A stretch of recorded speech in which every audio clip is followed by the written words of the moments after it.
ជំរាបសួរពុកម៉ែបងប្អូនបាទថ្ងៃនេះមកបង្ហាញអំពីរបៀបនៃការបណ្ដុះបាទក្រូចសើចបាទពីគ្រាប់មកណាបាទអញ្ចឹងលក្ខណៈវាងាយទេបងប្អូនដោយសារវីដេអូមុនខ្ញុំបានបង្ហាញពីដើមវីដេអូដល់ចប់តែនៅតែមានពុកម៉ែបងប្អូនយើងសនំពោឲ្យខ្ញុំរៀបរាប់ឲ្យលម្អិតតកតងជាមួយនឹងបាទការបណ្ដុះក្រូចសើចឲ្យត្រូវបច្ចេកទេសក៏ដូចជាបទពិសោធន៍ដែលខ្ញុំធ្លាប់បដោះទៅវាដោះអត់មានបាត់មកគ្រាប់ណាបាទហើយគាត់ភាគច្រើនគាត់ថាបដោះមិនដោះសោះបាទភាគច្រើនដោះ5 10គ្រាប់អីហ្នឹងដោះ2អីជួនកាលអត់ទេបាទសម្ោចស៊ីសម្ោចអីចឹងទៅបាទអាហ្នឹងជាមូលហេតុទេបាទអញ្ចឹងវីដេអូនេះខ្ញុំនឹងនិយាយឲ្យអស់សាច់រឿងដើម្បីកុំឲ្យពុកម៉ែបងប្អូនយើងមានការសង្ស័យបាទក្នុងការបណ្ដុះដើមក្រូចសើចនេះបាទអញ្ចឹងប្រភេទដំណាំក្រូចសើចនេះគឺជាទូទៅគេយកស្លឹកវាបាទយកទៅធ្វើម្ហូបអាហារដូចជាគោលីងទឹកក្រូចបាទជាមន់លីងអីចឹងទៅបាទហើយស្លុកអីចឹងមានគេដាក់ស្លឹកក្រូចសើចនេះដើម្បីកាត់ចង្អាបហើយវាធំក្លិនបែបបាទរសជាតិធម្មជាតិចឹងណាបាទហ្នឹងហើយអញ្ចឹងរបៀបបណ្ដុះដើមក្រូចសើចបាទក្រូចសើចពីគ្រាប់មកពុកម៉ែបងប្អូនចាំបាច់ទី1ដីត្រូវតែមានសំណើមតែมันជោគជាំទេបាទហើយដើម្បីធ្វើដីនឹងបានពុកម៉ែបងប្អូនចាំបាច់នេះកាត់ចេះមកបើគ្រាន់តែយក50-60ដើមអីគឺធ្វើតែប៉ុណ្្នឹងគ្រប់គ្រាន់ហើយបាទត្រឹម50ដើមចុះមកប៉ុណ្្នឹងគឺគ្រប់គ្រាន់ហើយបាទអញ្ចឹងយើងយកអាកដុងខ្លាញ់យើងកាត់ជា2មកហើយអាខាងក្រោមនេះបាទអាខាងក្រោមនេះយើងចោះយើងចោះឲ្យដាក់សកៃដូងដោតចូលទៅហើយអាលើនោះដាក់ដីហើយកន្លែងនេះចោះណាបាទដើម្បីឲ្យឫសវាធ្លាក់ចុះក្រោមបឺតទឹកបាទអញ្ចឹងចំពោះដីនេះយើងដូរដីដុតបាទដីយើងដុតសម្រាមកន្លែងដុតសម្រាមហ្នឹងយើងយកមកបាទដាក់ក្នុងហ្នឹងទៅហើយបើសិនមកអត់មានដីដុតសម្រាមទេពុកម៉ែបងប្អូនអាចរកដីណាដែលយើងធ្លាប់ដាំតកូនឬក៏លិមុកគោលាយដីទៅបាទឬក៏សកៃដូងសុតក៏បានដែរអត់បញ្ហាទេបាទសកៃដូងសុតដាក់បានដូចគ្នាគ្រាន់តែយើងចាំបាច់ត្រូវដាក់រយលិមុកមន់តិចមកគ្រាប់ទៅលើហ្នឹងនៅពេលដែលវាធំចេះណាបាទហ្នឹងហើយតែដំបូងគឺអត់រយលិមុកគោមួយអត់ទាំងអស់ណាបាទដាក់តែសកៃដូងសុតទៅអានេះខ្ញុំនិយាយពីរឿងសកៃដូងបើសិនអត់មានដីដុតអញ្ចឹងបន្ទាប់មកពុកម៉ែបងប្អូនចាំបាច់នេះគ្រាប់ក្រូចសើចយើងហ្នឹងចាំបាច់ត្រូវត្រាំទឹកបាទត្រាំទឹកឲ្យវាជោគជាំរយៈពេលបាទ5នាទីអីចឹងទៅបាទហើយបើសិនជាអត់ជប់ទឹកបានល្អទេអាហ្នឹងវាធ្វើឲ្យក្រូចសើចហ្នឹងវាគ្រាប់ក្រូចសើចហ្នឹងវាអត់សោះជាតិទឹកណានៅពេលដែលយើងសោចនៅដីវាបឺតជាតិពីគ្រាប់ហ្នឹងខ្លាំងព្រោះត្រាតែយើងបន្សើមជាតិដីហ្នឹងឲ្យបានយូរ4-10ថ្ងៃទៅដីហ្នឹងវាស្គាល់ទឹកខាងក្រោមហើយកាលណាស្គាល់ទឹកខាងក្រោមវាមានប្រព័ន្ធទឹកបឺតមកលើអាហ្នឹងអត់អីទេបាទអញ្ចឹងវិធីបណ្ដុះបែបនេះគឺ89% គឺដុះអាចថា100គ្រាប់បាត់អស់10គ្រាប់ជាងអីចឹងទៅបាទ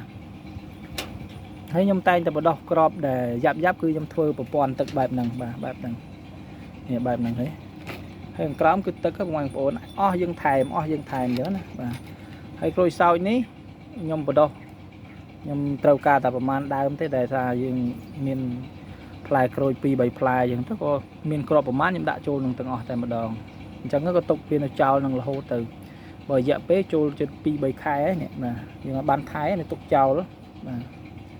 ហើយបាទឥឡូវខ្ញុំដកឲ្យពុកម៉ែបងប្អូនបានមើលមួយតែជា3ខែជាងហើយហើយខ្ញុំដកនេះមួយដើម្បីជាឧទាហរណ៍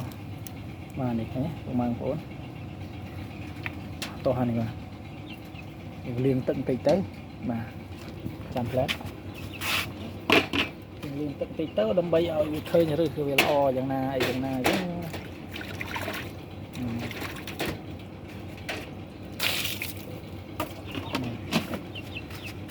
បានហើយនេះបាទឬវាពុកម៉ែបងប្អូនឃើញទេឬខូចសោយើងទុកយូរខែនេះឬកែវវាខាងក្រោមនេះ វាចាស់អញ្ចឹងអានេះយកទៅដាំគឺដុះ 100% តែម្ដងមើលហើយបើសិនតែតាក់តងពុកម៉ែបងប្អូនខ្លះគាត់ធ្វើអាជីវកម្មបែបលក្ខណៈបណ្ដុះលក់អញ្ចឹងណាពេលខ្លះគាត់វិធីគាត់ចេះច្រើនប៉ុន្តែពេលខ្លះគាត់អត់បានដឹងទាំងអស់ទេបាទគាត់បានដឹងទាំងអស់ទេមិនថាអ្នកណាឡើយគឺវិធីសាស្ត្របត់ពិសោធន៍គឺខុសគ្នាទាំងអស់នៅពេលយើងចែកម្លែកអញ្ចឹងទៅគឺពួកគាត់ឃើញគាត់អាចធ្វើវិធីនេះបានហើយសួរថាចូលទៅធ្វើអញ្ចឹងរកលុយបានអត់បាទបើអ្នកគេរកគឺបានបាទគេបដោះមកដើមនេះណាបាទមកដើមនេះគឺតូចប៉ុណ្ណឹងឯណា2500ឬក៏5000មកដើមគេដាក់ថង់ដាក់អីស្រាច់ផងគេថង់ខ្មៅតូចអញ្ចឹងទៅយើងយកភាគច្រើនគេមិនលក់មួយទេបើគេលក់ម្ដង10ម្ដង50 100អីចឹងណាបាទឬក៏យើងយកម្ដង10ទៅ10ដើមហ្នឹងគេគិតប្រហែលឧទាហរណ៍ថា 25,000 អីចឹងទៅណាបាទ 25,000 50,000 អីចឹងទៅបាទគេលក់អញ្ចឹងគឺវាចំណេញជាងបាទហើយចំពោះពុកម៉ែបងប្អូនចង់បានប្រភេទក្រូចសើចដាំជាលក្ខណៈបាទចំការដើម្បីបេះស្លឹកលក់ឬក៏ប្រមូលផលផ្លែលក់ឲ្យគេអ្នកឆ្នៃសាប៊ូខ្មែរយើងឥឡូវចេះឆ្នៃសាប៊ូកក់សក់សាប៊ូបោកកៅអៅអីរសជាតិក្រូចសើចអីមានបាទមានអញ្ចឹងបើសិនតែយើងអត់ធ្វើចឹងនិយាយថាបើយើងធ្វើតិចតួចវាអត់មានតម្លៃប្រហែលទេបងប្អូនបាទតែបើយើងធ្វើច្រើនគេត្រូវការគឺលុយសុទ្ធឧទាហរណ៍ថាក្រូចសើចនេះអត់ទៅមានណាងាយបដោះទេបដោះមិនងាយបានអញ្ចឹងណាហើយពុកម៉ែបងប្អូនខ្លះគាត់នៅទីផ្សារអ្នកលក់ស្រាច់មកកន្លែងលក់ទេពោលក់កូនឈើផ្លែដើមឈើអីចឹងណាបាទគាត់អាចឆ្នៃធ្វើវិធីនេះទៅបាទអាចនឹងលក់បានហ្នឹងហើយអាចដោះល្អគឺលុយហើយបាទហើយសួរថាយើងចំណាយអីច្រើនណាស់បាទចំណាយទៅលើកដុងនេះមួយហើយយើងដាក់ក្នុងនឹងសកៃដូងសុតក៏បានដែរ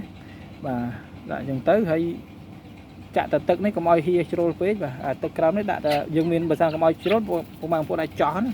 ពេលយើងស្រោចពីលើមកធ្លាក់មកក្រោមវាដល់កម្រិតចោះហ្នឹងវាហូរចេញខ្លួនវាកុំឲ្យដល់អាមាត់ដបអីលើតែដល់មាត់ដបលិចធំនេះមកអាហ្នឹងវាជាប់ទឹកកាលណាជាប់ទឹកក្រូចឆ្នោតយើងអត់លូតលាស់ត្រួយទេបាទវានៅក្រិននៅហ្នឹងឯងបាទអានេះខ្ញុំអត់បានថែណាបងប្អូនដោយសារមានពុកម៉ែបងប្អូនយើងសួរថាវាបដោះក្រូចសើចមិនទេបាទខ្ញុំយកអានេះមកថតវិញណាបាទហើយចង់មើលវីដេអូដំបូងគឺចូលទៅក្នុង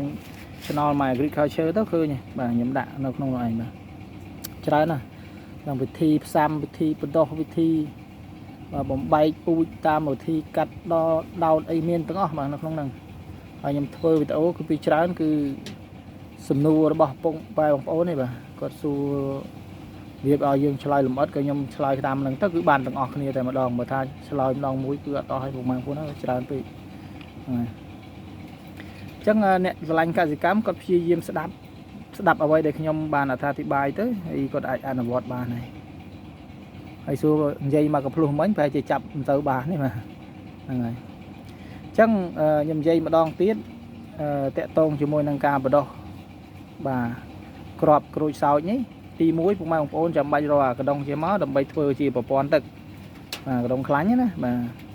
កាត់ទីងមកនេះខ្ញុំលើកឲ្យមើលម្ដងទៀតបាទទីងមកយើងដាក់សកៃដូងចូលក្នុងនេះមាត់ដបហ្នឹងណាដាក់ទៅឲ្យទឹកកុំឲ្យដល់មាត់ដបឬក៏ធ្វើមាត់ដបហ្នឹងបានហើយកុំឲ្យដល់លើតមកទៀតពុកម៉ែបងប្អូនស្រោចទឹកដល់លើនេះឲ្យសើមជោគទៅហើយគ្រាប់ក្រូចសើចយើងត្រាំ5នាទីឬក៏10នាទីតាមពេលណាបាទបងប្អូនតនេគឺដាក់កន្លះម៉ោងចោលក៏បានដែរបញ្ហាទេហើយកុំឲ្យលឹះនឹងអញ្ចឹងណាបាទត្រឹមតែ15នាទី10នាទីក៏អូខេហើយបាទយើងយកមកទៅរៀបវាអញ្ចឹងទៅឬក៏ព្រុសយកឲ្យក្របដីពីលើបាទក្របដីពីលើហើយយើងយកអាធូហ្នឹងចូលទៅដាក់កន្លែងម្លប់ដែលមានពលឺអញ្ចឹងណាម្លប់អញ្ចឹងតែមានពលឺចូលអញ្ចឹងបាទពលឺចូលអញ្ចឹងបើសិនតែយើងដាក់ឲ្យត្រូវក្តៅអញ្ចេះអត់កើតទេយើងដាក់ឲ្យត្រូវពលឺអញ្ចេះអាហ្នឹងបានវាមានល្អបាទនៅពេលដែលវាដុះធំអញ្ចឹងហើយពុកម៉ែបងប្អូនអាចយកទៅដាក់ត្រូវកណ្ដាលថ្ងៃក៏បានដែរហើយតែប៉ុណ្្នេះហើយគឺគេបំបែកទេពុកម៉ែបងប្អូនខ្ញុំដោយសារខ្ញុំវាដាំរួចអស់ហើយខ្ជិលទុកនឹងអញ្ចឹងបាទអត់មានថង់បំបែកផងព្រោះតម្រូវការដែលខ្ញុំដោះដំបូងគឺតែត្រូវការតែប្រហែល5ដើមទេបាទយកទៅដាំតាមលបងតាមអីហ្នឹងទៅដល់វាច្រើនលើសលប់ពេកទុកនឹងសិនបាទអានេះយើងអត់ងាប់ទេណាបងប្អូនទុកអញ្ចេះគឺអត់ងាប់ទេគ្រាន់តែវាក្រិនបាទវានៅក្រិនហ ហើយគុណប្រយោជន៍នៃដើមក្រូចសើចក្រិនវាមានប្រយោជន៍វាទៀតបាទកាលណាវាក្រិនថាមួយឆ្នាំជាងនៅតែប៉ុណ្្នឹងអីអាហ្នឹងដល់ពេលយើងយកទៅថែមប៉ុនវាឆាប់ចេញផ្លែឆាប់ចេញផ្កាណាបងប្អូនអាហ្នឹងវាគុណប្រយោជន៍វាអញ្ចឹងដែរប៉ុន្តែគាត់ថាស្លឹកវាអន់បាទអត់បានទេហើយមើលរឹសឲ្យបងប្អូនអើយនេះរឹសឃើញទេបាទអញ្ចឹងសង្ឃឹមថាពុកម៉ែបងប្អូនអាចអនុវត្តទៅបានហើយនៅពេលដែលវាប្រឡូកមានស្មៅមានអីដកចេញណាបាទប្រឡូកតូចមកយើងអាហ្នឹងចាំបាច់ត្រូវថែវាមែនតើយ៉ាត់ខ្យងខ្យងសត្វល្អិតនេះមកស៊ីហ្នឹងហើយសត្វល្អិតមកស៊ីហើយមួយទៀតគឺសម្ោចបាទសម្ោចវាមកស៊ីវាមកកាត់ណាបាទកាត់អាដើមខ្ចីណាវាមានបាទហ្នឹងហើយបើមានថ្នាំសម្ោចដាក់រោយពីលើនឹងពីវាក្របទៅវាធំក្លិនវាអត់មកហើយបាទបើជាក់ស្ដែងយើងដាក់អញ្ចេះហើយគឺសម្ោចមិនងាយឡើងមកទេបាទភាគច្រើនណាបាទវាដឹងកម្ពស់វាត្រូវយកចុះយកអីចឹងណាអាហ្នឹងអញ្ចឹងហើយដើមក្រូចសើចជាទូទៅមានផលប្រយោជន៍ច្រើនណាបងប្អូនអ្នកខ្លះផ្ទះជាបរិវត្តយើងផ្ទះខ្លះអត់មានដើមក្រូចសើចអីសំបីតែមួយដើមគាត់ថាទៅទិញផ្សារទៅស្រួលបាទមានបាក់អីតែ1000មកបានចេះតិចគាត់ដឹងអា1000ហ្នឹងចំណាយយូរទៅរាប់ម៉ឺនណាបាទអត់មានតិចទេណាហើយបើសិនតែយើងមានចេះបដោះនេះវិធីខ្ញុំប្រាប់បដោះដាក់4 5ដើមចោលទៅណាចិត្តផ្ទះទៅបាទដល់ពេលវាដុះលូតលាស់ល្អកាត់មេឃវាកុំឲ្យវាខ្ពស់ពេកកាត់មេឃទម្លាក់មកហើយបើសិនអ្នកគេត្រូវការអីអូស្លឹកក្រូចស្រោចខ្លាំងណាស់បាទលក់បានថ្លៃអ្នកខ្លះគេធ្វើសដែកលីងហូបលេងគេដាក់កំប៉ុងលក់អាហ្នឹងគេត្រូវការស្លឹកក្រូចសើចជាចាំបាច់តែម្ដងហើយតាមវិធីផ្សេងគឺមានតែស្លឹកក្រូចសើចហ្នឹងជាតម្រូវការតែម្ដងបាទហើយអ្វីដែលខ្ញុំចង់និយាយហ្នឹងគឺជាបរិវត្តយើងគាត់ឲ្យតម្លៃទៅលើអាភ្លាមបានភ្លាមបាទគាត់ទៅឲ្យតម្លៃអារឿងចង់បានដាំភ្លាម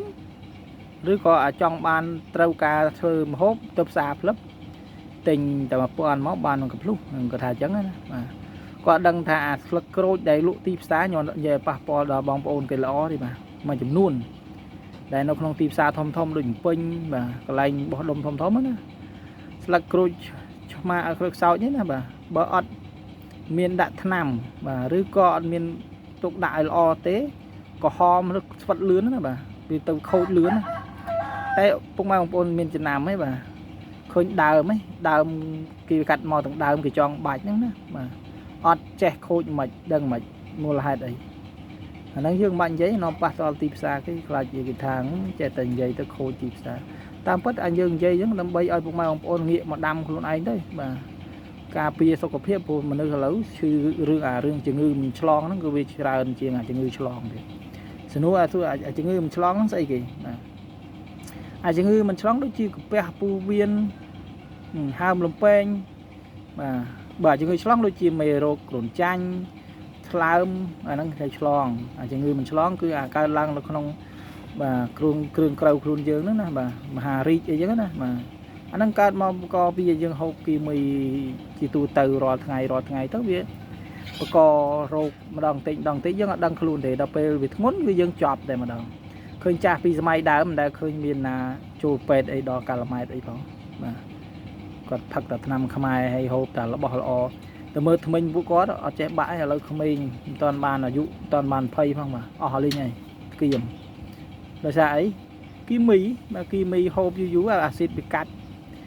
ថ្មិញឯងទោះបីយើងសម្អាតដោយថ្នាំដុសថ្មិញអីពិភពប្អិនណាក៏ដោយបាទឲ្យតែយើងហូបគីមីម្ដងតិចវាឡើងអាគេហៅថាកពិញប្រូស្តានៅកពិញមាត់ហ្នឹងគឺវាកើតតែជាតិគីមីហ្នឹងបាទដូចថាសាច់ដូចអីហ្នឹងគឺចូលទៅបៀកថ្មិញអីចឹងទៅបាទអញ្ចឹងវាធ្វើឲ្យឆាប់ពុកឆាប់អីឡើងក្រាមឡើងអីចឹងទៅហ្នឹងហើយអញ្ចឹងព្យាយាមពុកម៉ែបងប្អូនបាទព្យាយាមដាំដំណាំដោយខ្លួនឯងសូម្បីតែថ្នាក់ដឹកនាំក៏គាត់ប្រកួតប្រកាសដែរបាទឲ្យដាំដំណាំបន្លែបកាចិត្តផ្ទះគឺស្រួលមែនតើបាទហើយស្រួលតែដាំបានអត់បានតែដោយសារតែអីខ្មែរយើងមានគំនិតមួយគេហៅថាចង់ស្រួលពេក នឹកឃើញទិញស្រួលទៅផ្សារ500មិនទៅពិបាកដាំឲ្យហត់ណែក៏មានទស្សនៈហ្នឹងឥឡូវពុកម៉ែបងប្អូនអាចធ្វើចេះទៅបើសិនមានទស្សនៈអញ្ចឹងណាយើងដាំខ្លួនឯងនៅពេលដែលទៅបេះយើង1000ដាក់ចូលកំប៉ុង1000ម្ដងទៅបាទដាក់ចូលកំប៉ុងម្ដង1000ម្ដង500អីចឹងទៅបេះម្ដងគិត500 1000ហើយសំណួរសួរថាធ្វើចឹងទៅអីចង់ដឹងអាលុយយើងដែលចំណាយទៅវាមួយខែទល់មួយឆ្នាំហ្នឹងវាចំណាយទៅលើអាហ្នឹងប្រមាណពុកម៉ែបងប្អូនធ្វើមិនឃើញខ្ទង់100000 20000សាកមើលក្នុងមួយខែទៅមួយឆ្នាំមើលសាកមើលបំសល់លៀនហេតុអី400 500 1000ហ្នឹងរាល់ថ្ងៃបាទមួយថ្ងៃយើងទៅមិនមែនប៉ុណ្ណឹងទេបាទមួយថ្ងៃយើងព្រឹកឲ្យល្ងាចឲ្យថ្ងៃទៀតពេលខ្លះហើយបើសិនណាវាត្រូវការតម្រូវការជប់លៀងជប់អីទៀត5000 10000ណាបាទទៅទិញអាស្លឹកជីបាទទៅស្លឹកក្រូចសើចរះព្រៅដេងស្លឹកគ្រៃម្ទេសសិតតែដាំបានទាំងអស់បាទតែយើងយកអានេះទៅចំណាយដាក់ទៅ10000ទៅនឹងកម្មវិធីសាកមើលសាកដាំហើយយើងធ្វើអញ្ចឹងដើម្បីជាកម្លាំងចិត្តក្នុងការឲ្យដាំមានផលអីចឹងបាទដើម្បីឲ្យថ្លៃខ្លួនឯងក្នុងការព្យាយាមដាំអីចឹងទៅធ្វើអញ្ចឹងគឺចំណេញណាបាទចំណេញទី1យើងចេះបែងចែកហិរញ្ញវត្ថុទី2ធ្វើឲ្យយើងដឹងពីគុណតម្លៃនៃការដាំរបស់ហូបខ្លួនឯងឲ្យមានសុខភាពល្អអាហ្នឹងយើងចង់ឲ្យពុកម៉ែបងប្អូនដាំខ្លួនឯងដូចជាស្លឹកក្រូចសើចដូចដើមក្រូចសើចបដោះខ្លួនឯងឲ្យបានប៉ុន្តែគាត់មួយចំនួនធំមិនមែនតិចទេបាទមួយចំនួនធំគឺគាត់តែងតែខមមិននៅសួរថាបដោះអត់ដោះសោះមូលហេតុអីហើយខ្ញុំតែងតែរកវិធីថ្មីចែកជួយចែករំលែកដល់ពុកម៉ែបងប្អូនយើងពេលច្រើនគាត់មើលគាត់អត់មើលឲ្យចប់ទេបាទគាត់មើលមួយផ្លែតហើយយូរពេកគាត់អត់មើលវិញវាទៅជាអារៀនយកចំណេះដឹងហ្នឹងអត់ទៅចំណាយពេលទេណោះបាទចំណាយពេលអារោស្ដាប់គេឆ្លោះគ្នាតាមបណ្ដាញសង្គមអាហ្នឹងអូប្រកែស្ដាប់អានោះមិនហើយអានោះអូដោយសាររឿងចេះស្ដាប់1ម៉ោងក៏គេស្ដាប់ដែរយើងអញ្ចឹងសម័យឥឡូវអញ្ចឹងមែនយកពេលទៅស្ដាប់អារឿងអត់ប្រយោជន៍ហ្នឹងច្រើនជាងអាស្ដាប់ចំណេះដឹងបាទគេចែកម្លែកចំណេះដឹងស្ដីពីហិរញ្ញវត្ថុស្ដីពីកសិកម្មស្ដីពីអ្វីជាចំណេះដឹងដើម្បីអភិវឌ្ឍសង្គមគ្រួសារនឹងឲ្យល្អអត់ទេបាទនៅទៅស្ដាប់អានោះវាយគ្នាបាញ់គ្នាស្លាប់ណានោះបាទនៅទៅអ្នកត្រីនោះលេងប្តីផាត់ប្តីណានោះអាហ្នឹងចូលចិត្តស្ដាប់ខ្មែរយើងដូចមិនដល់ពូជពីមុនមកដូចមិនអញ្ចឹងទេបាទដល់យូរកាត់คลายអស់អាហ្នឹងចឹងនិយាយបាច់អូហូស្ទឹងទេបងប្អូនដើម្បីជាគំនិតក្នុងការធ្វើឲ្យពុកម៉ែបងប្អូនដាំរបស់ហូបខ្លួនឯងបាទយើងមិនគួរណាធ្វើផ្លិចខ្លួនគេហៅខ្មែរយើងផ្លិចខ្លួនផ្លិចថារបស់ដែលយើងពីមុនគឺចោះតែពីផ្ទះនោះគឺបន្លែគ្រប់មុខសឹងតែមិនបាច់ចាំទៅទិញផ្សារផងបាទមន់ទាពងមន់ពងទាបាទត្រីបាទដាំចិញ្ចឹមដាក់ក្នុងស្រះអីមុខផ្ទះចិត្តផ្ទះហ្នឹងគឺសបោតែម្ដងបាទតែដោយសារតែសម័យក្រោយមកវាស្រួលពេកបាទយូរទៅខ្ជិលទាំងធ្វើម្ហូបវិញយកអាស្រាប់ស្រួលទៀតតែនឹងគេស្លដាក់ទឹកអីណាយកដឹងណាបើសិនតែយើងឃើញទឹកគេដាក់ស្លប្រហែលជាម្ហូបទេលេបចូលទេតែដល់ពេលណាច់តែខ្ជិលហើយអីក៏ឆ្ងាញ់ឲ្យទៅត្រូវជាតិគឺឆ្ងាញ់តែម្ដងឆ្ងាញ់លេងឡើងគីឡូបាទឡើងគីឡូថាអេហូបឆ្ងាញ់ដេកស្រួលឡើងគីឡូហ្នឹងហើយឃើញទេឡើង50រីកបាទឡើងកើតថ្លើមឡើងខូចលំពេងខូចតម្រង់នោមណោះបាទទល់លីមូអីចឹងទៅបាទឃើញទេអាហ្នឹងគឺដោយសារតែគីមីច្រើនពេកបាទអញ្ចឹងបកមកវិញគឺពុកម៉ែបងប្អូនត្រូវតែដាំបន្លែបង្ការចិត្តផ្ទះទៅបាទហើយរបៀបបដោះដើមក្រូចសើចនេះក៏ខ្ញុំបានបកស្រាយពីដំបូងហើយរបស់ណាដែលពិបាកក្នុងការបដោះគឺយើងអាចបដោះរបៀបហ្នឹងបានពុកម៉ែបងប្អូនមើលនេះឃើញទេដើមចាស់ល្អណាស់បាទអានេះសឹងតែមិនបាច់ចាំដាក់ថង់បំពន់ទេខ្ញុំដាក់នេះយូរណាដកមកយកទៅដាំបដ ாய் ក្នុងរដូវឧស្សាហ៍ហ្នឹងបាទហើយមួយផើងនេះខ្ញុំទុករហូតបាទទុករហូតដល់ពេលធ្លាក់ភ្លៀងអីខ្ញុំនឹងដកវាទៅដាក់តាមលបងបាទដាំតាមលបងបដ ாய் ទៅកុំឲ្យខាតបាទអញ្ចឹងសង្ឃឹមថានិយាយបែកកាពីហូស្ទឹងនេះបានប៉ុណ្ណឹងបាទហើយសង្ឃឹមថាពុកម៉ែបងប្អូននឹងស្វែងយល់បន្ថែមទៀតតាក់ទងជាមួយនឹងវិស័យកសិកម្មហ្នឹងបាទកុំភ្លេចខ្លួនបាទខ្ញុំព្យាយាមធ្វើវីដេអូដើម្បីចែករំលែកដល់ប្រជាកសិករយើងហើយបើគាត់អ្នកខ្លះគិតមានហើយក្មេងតរីក្រោយអីគាត់បាទនៅតែគិតថាស្រួលទៀតបាទសុខភាពកាន់តែយ៉ាប់យឺនហើយបាទហ្នឹងហើយសួរថាបានអីអត់ក្នុងការចែករំលែកនេះបាទអត់បានអីទេ សំខាន់គឺចង់ឲ្យពុកម៉ែបងប្អូនបាទចេះឲ្យស្វែងយល់ចំណេះដែលយើងមានហើយយើងចែកម្លែកគ្នាទៅបាទអានេះជាធម៌ទានណាបាទឈ្នះអស់ទានទាំងពួងដែលពុទ្ធថាណាបាទអញ្ចឹងយើងចែកម្លែកគ្នាទៅយើងចេះអីចែកម្លែកហ្នឹងទៅបើថាយើងកាត់ដេរយើងថតកាត់ដេរអញ្ចឹងទៅឲ្យពុកម៉ែបងប្អូនគាត់ចេះផងទៅអាហ្នឹងមានអីបើយើងងាប់ទៅក៏យើងមិនអាចយកចំណេះដឹងទៅតាមផងហ្នឹងកុំឲ្យដូចខ្មែរប្រឡំយួនប្រឡំខ្មែរថាម៉េចបើគ្រូចេះ10ប្រហាត់សិស្សឲ្យចេះតែ9បានហើយដល់ពេលអញ្ចឹងខ្មែរយើងបាត់ចំណេះដឹងអស់លីងបាទចំណេះដឹងរាប់រយរាប់ពាន់បាត់អស់លីងម្ដងមួយដោយសារអីជឿអាពាក្យជនជាតិខាងក្រៅដែលបំផ្លាញខ្មែរយើងមិនឲ្យចែកម្លែកនេះទេចែកម្លែកអស់ទៅអញ្ចឹងទុកតែបើយើងគង់ងាប់ទៅដែរហ្នឹងបាទទុកបាត់នឹងចំណេះដឹងអាងាប់ទៅបាត់ហ្នឹងវាមានសិស្សឯណាមកធ្វើបាបគ្រូវិញទេបើធ្វើបាបក៏វាទៅចេះ10ដែរបាទវាគ្មានរឿងហ្នឹងកើតឡើងអាហ្នឹងដោយសារតែភាពល្ងងខ្លៅរបស់មនុស្សយើងណាធ្វើឲ្យបាត់បង់នៅចំណេះដឹងក្មេងចំនួនក្រោយអស់លីងអញ្ចឹងខ្ញុំព្យាយាមកោះកកាយឡើងវិញដើម្បីឲ្យពុកម៉ែបងប្អូនស្រឡាញ់កសិកម្មនិងដំណាំក្បែរផ្ទះឡើងវិញបាទសូមកុំភ្លេចបាទជួយ share ទៅដល់អ្នកដែលចូលចិត្តកសិកម្មទាំងអស់គ្នាបាទអរគុណជម្រាបលាជួបគ្នាវីដេអូក្រោយ